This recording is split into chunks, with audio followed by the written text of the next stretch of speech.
So in the first quarter of this year, sales were down by about a third year over year. So what has the full scale of the impact of the pandemic been on your business at home and abroad, and how is it starting to recover? Right, Selina, thanks for having me here. So basically, I think it's as we're in the urban mobility industry, definitely the COVID-19 situation has impacted our business on Q1, but we actually maintain a really healthy margin in Q1 with a 23% gross margin. We actually expect to start to recover in Q2 as our revenue is expected to grow by double-digit year-over-year as reported. So we're actually seeing a very, very strong demand rebound in China in Q2, and our China sales has really expected to return to a healthy growth in the second quarter. In China, we have about 1,000 branded stores. All of them are open for business at the beginning of April, and actually observed a very strong traffic and sales demand. And on top of that, our sales in China has also experienced a phenomenon of this live streaming sales phenomenon in China. We launched 2 new products on Taobao and JD platform via a live streaming in May and June, and attracted more than 7 million views, and actually more than 50,000 pre-orders of scooters, accessories, or services, and during those campaigns. And lastly, I think it's that globally, we're actually in 42 countries, and our international sales represent about 15% of our total revenue in 2019. The international market are recovering slower than China, as our sales network in most of the market actually resumed operations since May. But we're actually very excited about this acceleration of the transition from public transportations to individual mobility transportations within the city. This is happening in the US and Europe, and we're actually very continue to committed in the global market. We actually, even during the pandemic, we will open flagship stores in Rome, Lisbon, and Antwerp, and with more flagship store opening across Europe in the next few weeks.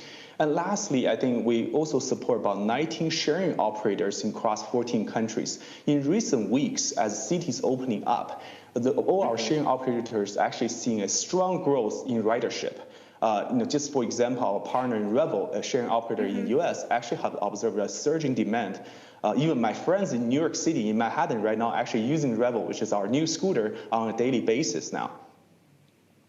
So Yan, how do you see your industry overall being impacted by the pandemic? You had mentioned you were seeing growing demand internationally and at home as a result of people looking for this more affordable personal mobility option. So is that going to be a big tailwind for the industry? I think so. First of all, I think this whole urban mobility market is always a necessity, right? People need to go to work, people need to commute, and go out for grocery shopping, so all this stuff. And this industry outlook is actually very bright. And we do actually see three trends in this industry. One trend is actually shift from car or public transportation to individual community devices, like our electric moped scooters, like e-bicycles, through either an ownership model or sharing model. And because the individual commuting devices are more time efficient and also more energy efficient and space efficient. So this shift actually has accelerated. This shift actually happened before the pandemic, but actually has accelerated because of COVID-19 health safety concern as well. Second, we actually also observe a shift in this industry in terms of energy technology from petrol to electric, or from China perspective, it's actually from lead acid battery electric to lithium ion battery electric. So this shift is actually more environmental friendly, but actually also enables the third trend is the shift from a dumb, unconnected device to a smart, connected solutions. So for Niu, as example, our scooter is not just a scooter. It's a scooter with a brain. A scooter is a networking, a cloud of scooters. So you actually gather a network of data, allow better product development and the user experience. For example, using big data, we can improve the accuracy of our anti-theft systems, enable personalized software upgrade for each user's riding habits. So this is just the tip of the iceberg. So overall, I think this whole, what you call the urban mobility market is huge.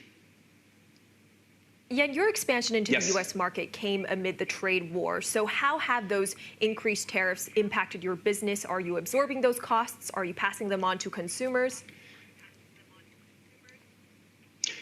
I think that's a great question. So the tariff actually increase in the U.S. actually has created some impact for us.